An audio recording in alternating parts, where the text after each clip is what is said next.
श्रीकांत जी, जहां सवाल हमने छोड़ा था वो ये कि इस देश के लोग अब जब इतिहास पढ़ेंगे या उन लोगों के नाम जानेंगे जिन्होंने आज़ादी की लड़ाई में अपनी जान गंवाई, तो क्या वो ऐसे जानेंगे कि ये बीजेपी की लिस्ट है, कांग्रेस की लिस्ट है, या आज़ादी के परवाने वो आज़ादी के परवानों के नाम से ही जाने जाने चाहिए? कि मुझे लगता है कि अब वक्त आ गया है कि जिन्होंने अपनी कुर्बानियाँ दी हैं, उन्होंने देश के लिए कुर्बानी दी है और वो हमारे शहीद हैं, हमारे पूर्वज हैं, और उनको किसी पॉलिटिकल पार्टी के साथ जोड़कर देखना, मैं तो मानता हूं कि ये बिल्कुल गलत है। और मैं आपके माध्यम से मैं कांग्रेस के बारे में कोई चर्चा नहीं करना चाहता रोहित जी, क्योंकि कांग्रेस के लोग लगातार कहते हैं ना कि जेबरी, हमारे यहाँ मैं गांव का रहने वाला हूं, तो जेबरी जल गई लेकिन बल अभी तक नहीं गया, रस्सी जल गई लेकिन बल अभी तक नहीं गया। देश की जनता ने भी कांग्रेस को आईना दिखाने का काम किया। आज मैं इस बहस को तू में नहीं ले जाना चाहता, लेकिन अंग्रेजों भारत छोड़ो 1857 में शुरू हुआ था, तो ये लगातार दुहाई देते हैं कि हम थे। ये कांग्रेस का अहंकार है। ये देश के लोग थे जिन्होंने एक मंच पर आकर अंग्रेजों भारत छोड़ो की आवाज़ दी थी, और जब हमारा मकसद पूरा हुआ तो तब महात्मा गांधी ने कहा था कि अब हमारा मकसद पूरा हो गया है, अब इस मंच को यहीं पर समाप्त किया जाए, इसका राजनीतिक कोई उपयोग ना करे, ये उनका आह्वान था। लेकिन उसके बावजूद भी कांग्रेस के उस समय के नेताओं ने उस मंच का उपयोग किया और उसके मंच के माध्यम से सत्ता भी हासिल की। और आज ये सेलेक्टिव कर रहे हैं कि आपके लोग कहाँ थे, हमारे लोग कहाँ थे। अरे आप तो, अब ये किस तरह का विरोध आप कर रहे हैं? एक तरफ तो आप कह रहे हैं कि वो सब लोग आपको ही थे, तो नेताजी सुभाष चंद्र बोस की फिर आप जासूसी क्यों कराते थे? फिर आपने शहीद भगत सिंह को डाकू और क्यों आपने लुटेरा और डकैत क्यों आपने इतिहास में पढ़ने के लिए लोगों को मजबूर किया? लेकिन आज बहस बड़े स्तर की बहस है। आज हम शहीदों को नमन कर रहे हैं, उनको श्रद्धांजलि दे रहे हैं, और एक हम 70वां स्वतंत्रता दिवस मना रहे हैं। मुझे लगता है कि आज पूरा देश, पूरे देश का एक एक बच्चा, ये सिर्फ सरकारी कार्यक्रम ना बने, ये हर घर में तिरंगा आ जाए और हम सब अपने जो शहीद हुए हैं, हमारे पूर्वज हैं, उनको हम नमन करें, उनके प्रति हम श्रद्धा सुमन अर्पित करें कि उनके दम पर, सर, अगर बच्चे दम पर हमने आजादी हासिल की है, अगर बच्चे को देश के पता लगे श्रीकांत शर्मा कि किस किस ने देश की आजादी की लड़ाई में अपनी जान गंवाई, तो ये बड़ी अच्छी बात है। लेकिन अभय दुबे एक लकीर तो खिंच गई है ना कि सरदार पटेल उनके हैं, वीर सावरकर उनके हैं, श्यामा प्रसाद मुखर्जी उनके हैं, मोहम्मद अली जिन्ना इनके हैं। अब ये लकीर क्यों खींचनी, हमारा सवाल ये है। रोहित जी, जिन्होंने लकीर खींचने का नहीं, हमने तो लकीर खींची नहीं, हमने मिटा दी ना सर, नाम तो आपने किया ना, आपने तो कुछ नाम ही मिटा दिया ना सर, लकीर की जगह ही नहीं छोड़ी आप। रोहित जी, हमने नई लकीर आजाद भारत की खींची है और बरतानिया हुकूमत से 1885 से लोहा लेकर के खींची है।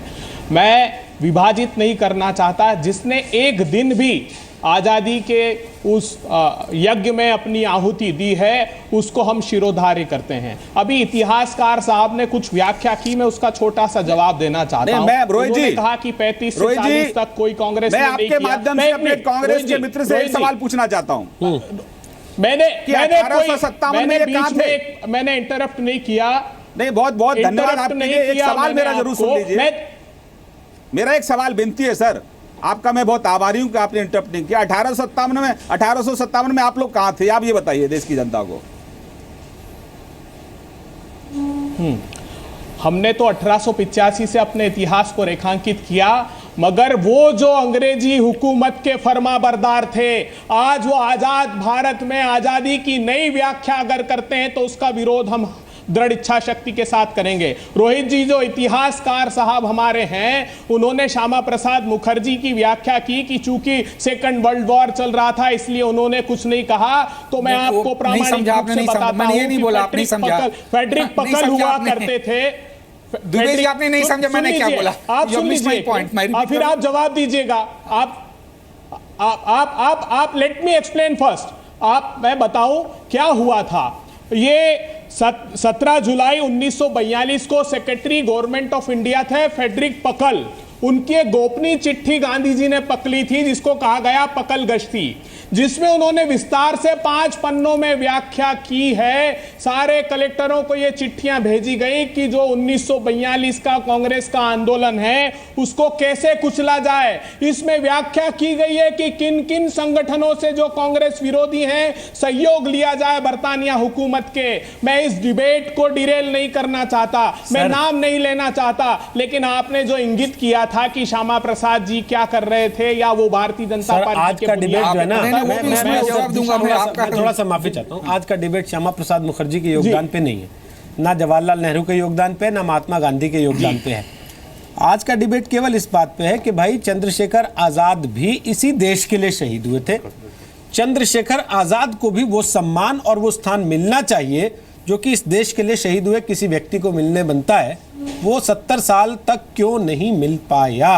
और इसके लिए एक ग्राफिक के जरिए आप जब बोल रहे थे तो हम स्क्रीन पे दिखा रहे थे, वो मैं चाहता हूं मेरे सहयोगी पूरा फिर से स्क्रीन पे दिखाएं कि भाई किसके नाम पे कितनी योजनाएं हैं, किसके नाम पे कितने कार्यक्रम चल रहे हैं, किसके नाम पे कितनी रोजगार योजनाएं चल रही है, किसके नाम पे कितने स्टेडियम, कितने स्कूल, कितनी यूनिवर्सिटी, ये सब चल रही हैं।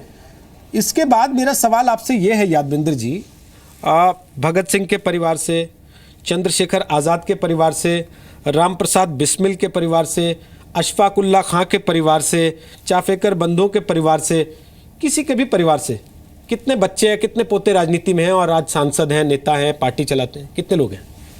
मेरे ख्याल से जवाब मिलेगा कोई भी नहीं शायद, हाँ। क्योंकि सारे ही समाज सेवा में लगे हुए हैं। यानी अपने जो बुजुर्गों का दिखाया हुआ सपना था कि भाई कोई पॉलिटिकल मंशा नहीं पर समाज के हित के लिए कुछ ना कुछ किया जाए, निस्वार्थ थे लोग, और उसी भावना के साथ हमारी संस्था भी काम कर रही है या मैं खुद भी काम कर रहा हूँ। मैं बस यही चाहता हूँ कि हमारे देश को, ये जो पीढ़ी है उसको ये पता चल जाए कि हमारी आज़ादी हमें इतनी आसानी से नहीं मिली, इसके लिए हमें प्राण देने पड़े हैं। एक बहुत लंबी लड़ाई लड़नी पड़ी है और वो लड़ाई कोई 100 या 200 लोगों ने नहीं, लाखों लोगों ने दी थी, अपनी जान कुर्बान कर दी थी कि वो सूची हमारे देश को पता चले। क्योंकि मेरा मानना यह है, इतिहास एक रीढ़ की हड्डी के समान है जिसके ऊपर मनुष्य खड़ा होता है। और फिर हमारे नेता प्रवचन देते हैं या कोई लोग बात करते हैं कि भी हमारे देश के नौजवानों को अपने देश से प्यार नहीं है। अरे भाई उनको बताओ तो सही, ये चंद्रशेखर आजाद थे कौन? उनको बताओ तो सही, मदन लाल ढींगरा कौन थे, खुदीराम बोस कौन थे, उनके बारे में, उधम सिंह जी के बारे में तो बताएं, तभी तो उनको पता चलेगा कि असली हीरो कौन था। कि आज़ादी सिर्फ, मैं वही कहूँगा कि सत्संग करने से नहीं मिली, इसके लिए संघर्ष करना पड़ा। और जो 15 अगस्त का ये अवसर आ रहा है, श्रीकांत जी यहाँ पे मौजूद हैं, एक इतिहास क्यों नहीं रच देते? इसमें नरेंद्र मोदी जी को ही वाहवाही मिलेगी। मैं ये नहीं कह रहा कि मुझे कोई सरकारी नौकरी दे दीजिए या कहीं पे मुझे कुछ और दे दीजिए, कोई प्लॉट दे दीजिए। मैं सिर्फ ये कह रहा हूँ इन महान शहीदों को एक सम्मान दे दीजिए, एक ऑफिशियल लिस्ट बना दीजिए ताकि इतिहास के अंदर या किताबों के अंदर बार बार ये गड़बड़ ना हो। कभी यूपीएससी के क्वेश्चन में हो जाती है। मैं अभी उदाहरण देता हूँ, कर्नाटका की 8th क्लास की किताब में, अभी जब आपके माध्यम से पिछले महीने ही डीयू की किताब ठीक कराई थी, वो सिलसिला नहीं रुका है। अभी भी कर्नाटका बोर्ड की क्लासों के अंदर 8th क्लास की बुक के अंदर इन महान शहीदों को आतंकवादी रेखांकित किया गया है। क्यों नहीं मोदी जी ऐलान कर देते लाल किला से कि भाई मैं देता हूं इस हिंदुस्तान को कि कौन लोग हमारे शहीद हुए थे, ये उनके नाम है। अगर इनके प्रति कोई गलत बात की जाएगी किताबों के अंदर या कहीं पे भी, उसके प्रति कानूनी कार्रवाई की जाएगी। क्यों नहीं आप आज आप टीवी के माध्यम से वादा कर देते श्रीकांत जी कि जो 70 साल से नहीं हुआ था वो आज आप करके दे देंगे और हिंदुस्तान को अपने असली इतिहास के साथ मिला देंगे। श्रीकांत जी कर पाएंगे? बहुत अच्छी बात कही है यादवेंद्र सिंह, हम पूरी तरह से आपके साथ हैं और बहुत जल्दी आपको ये भारत देश की नई शिक्षा नीति देखने को मिलेगी और इसमें कोई अपना कोई पराया नहीं है कि ये उस पॉलिटिकल पार्टी के थे। हम तो जिन लोगों को कांग्रेस अब तक सम्मान देती रही है उनको भी सम्मान देंगे और जिनको अब तक सम्मान नहीं मिला है उनको भी सम्मान देंगे। हम तो सबको सम्मान देने का काम करेंगे और आपका सुझाव निश्चित रूप से बहुत अच्छा है कि उसकी सूची भी बनेगी कि कौन कौन लोग हैं। आपने सही कहा है कि लाखों लोग हैं, मैंने इतना कहा है कि हम सिर्फ जो 1000 जगह है, 1000 स्थान है, उनको आइडेंटिफाई करके जा रहे हैं। हमारा प्रयास है, हमारा इनिशिएटिव है, हम आगे भी जाएंगे। तो हमारा मकसद यह है कि जिन लोगों ने अपना सर्वस्व न्यौछावर इस देश के लिए कर दिया है, हमारे आने वाली पीढ़ियां उनको नमन करें, उनको उनके नाम से जानें, उनको डकैतों के नाम से अब तक जो जिस तरह से गलतियां होती रही, त्रुटियां होती रही, वो त्रुटियां अब नहीं होने वाली हैं, ये मैं आपको आश्वस्त करता हूं। लास्ट कमेंट डॉक्टर चंद्रेंदु मुखर्जी, क्या ये संभव है जो बात कह रहे हैं श्रीकांत? इसके बाद झगड़ा नहीं होगा क्या? नहीं, झगड़ा तो इतिहासकार करते हैं, समाजशास्त्र में झगड़ा होते ही रहती है, डिबेट होना भी ठीक है। लेकिन ये एक अच्छा सुझाव है कि जो हमारे क्रांतिकारी थे और जिन्होंने हमारी आज़ादी की लड़ाई संघर्ष में योगदान किया, उनका एक लिस्ट होनी चाहिए और इसके लिए सिस्टमेटिक वे से काम करना पड़ेगा। जैसे अमर चित्रकथा सीरीज चलती थी, ऐसा एक नया सीरीज चालू करना पड़ेगा। नए टेक्स्ट बुक जो लिखे जाएंगे उनमें इनके बारे में लिखा जाएगा, इन पर कॉम्पिटिशन हो, सिर्फ लोगों के बारे नहीं, क्रांतिकारी जहाँ से आते थे उनका घर अगर कोई रहते हैं वहाँ म्यूजियम बनाना है, उसके नाम से कुछ एनुअल प्रोग्राम करना है, गैलेंट्री अवार्ड करना है। जैसा अभी नेहरू गांधी के नाम से सारा कुछ संस्थान चलते हैं 100 के, उनके नाम भी कुछ होना चाहिए और उद्देश्य होना चाहिए। सिर्फ उनका नाम लेने से काम नहीं चलेगा, वो जिनके लिए, जिस आदर्शों के लिए आपने प्राणों का न्यौछावर किया, बलिदान किया, उस आदर्शों को आगे ले जाने के लिए कोई प्रक्रिया होनी चाहिए, कोई सिस्टम बननी चाहिए।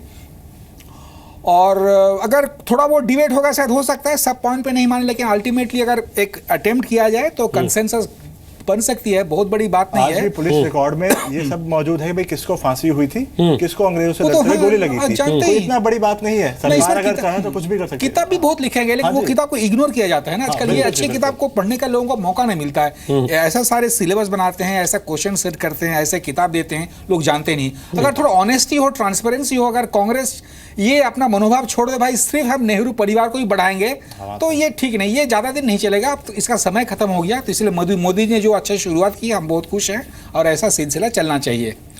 चलिए, बहुत बहुत शुक्रिया आप सबका आज ताल ठोके का हिस्सा बनने के लिए। समय हालांकि ख़त्म हो गया, चलते चलते सिर्फ एक बात कहना चाहते हैं कि जो देश के शहीद हैं वो देश के ही शहीद हैं, वो किसी राजनीतिक पार्टी के शहीद नहीं होते। पूरे देश का उन पर बराबर हक होता है, इसलिए राजनीतिक पार्टियों को भी लकीर खींचने से बचना चाहिए, उनका बंटवारा करने से बचना चाहिए। फिलहाल इतना ही, छोटा सा ब्रेक। जी बोलिए। ये आपने सही कहा, लेकिन देखिए ये सिलसिला, लेकिन 47 के बाद जब कांग्रेस सरकार आई तब से ही शुरू किया गया और ऐसा कुछ होगा। ये पंडित नेहरू जब डिस्कवर ऑफ इंडिया लिखे, इसमें कुछ झलक आती है कि नेहरू जी का बायस्ड व्यू था हिस्ट्री में, किनको वो मेंशन करेंगे, किनको इग्नोर करेंगे, इसका इंडिकेशन आज़ादी के पहले पंडित जी ने अनफॉर्चुनेटली दे दिया था। उसी नीति को आज़ादी के बाद उनके जो चुने हुए इतिहासकार हैं, जो प्रमोट किया गया, जो यूनिवर्सिटीज है, इस तरह का गलत इतिहास चलाया गया। तो कांग्रेस ने गलत से शुरुआत किया। चलिए देखते हैं आप जिसको गलत कहते हैं उसको कितना सही कर पाती है नई सरकार, जिनकी आप तारीफ कर रहे हैं कि 70 साल बाद गए तो सही। देखते हैं उनकी इच्छा शक्ति कितनी है, क्या वो जैसा अभी यादवेंद्र जी कह रहे थे वैसा कुछ कर पाते हैं, क्या वो ऐसी कोई सूची बना पाते हैं, ऐसा कुछ प्रस्ताव ला पाते हैं, ये भी देखने की बात होगी, उससे इच्छा शक्ति पता लगेगी।